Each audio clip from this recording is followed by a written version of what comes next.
difficulties that all people struggle with in this life is the concept of justice. Now, God has placed within us a sense of justice, and so when injustice occurs, we want the perpetrators to be punished, especially when the wrongdoer is a world leader who, despite the horrible things they've done, seem to not only escape judgment, but now go on living a life of prosperity and freedom.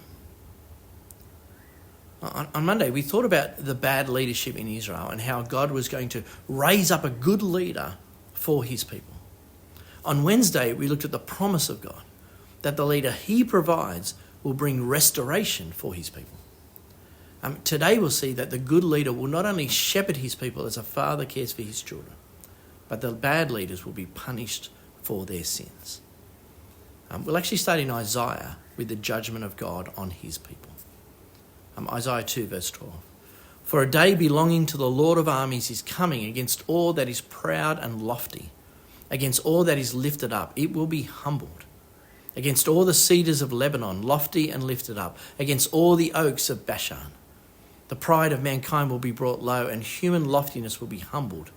The Lord alone will be exalted on that day. The worthless idols will vanish completely. See, Isaiah picks up the imagery of strong and proud trees being brought low under the hand of God, who humbles those who ignore him. That brings us to Zechariah. Zechariah 11 verse 1. Open your gates, Lebanon, and fire will consume your cedars. Wail, cypress, for the cedar has fallen. The glorious trees are destroyed. Wail, oaks of Bashan, for the stately forest has fallen. Listen to the wail of the shepherds, for their glory is destroyed.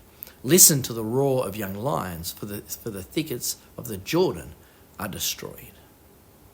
See, Zechariah picks up the imagery of Isaiah and applies it to the bad and arrogant leaders who had responsibility for God's people, but who led them away from God, led them away from God's blessing, and instead led them towards idols and hopelessness. And just like the tall and proud trees, we're told that the bad shepherds will be brought low and they will be judged for their sin.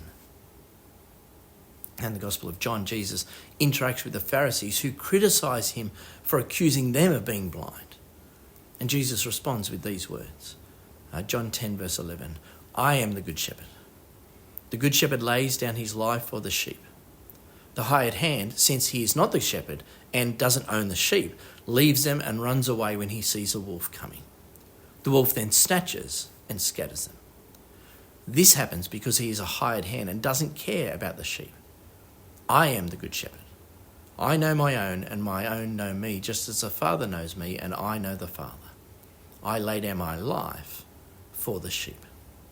See, Jesus not only declares himself to be a good shepherd, but it's actually declaring himself to be the good shepherd. And at the same time, Jesus asserts that the Pharisees and bad leaders, because like the hired hand who runs away, they leave the sheep to fend for themselves, they have led the people of God astray. Okay, Jesus is the shepherd that Zechariah prophesied about, who came not only to save his people from bad shepherds who were leading his people into sin, but to ultimately save the sheep from their sin.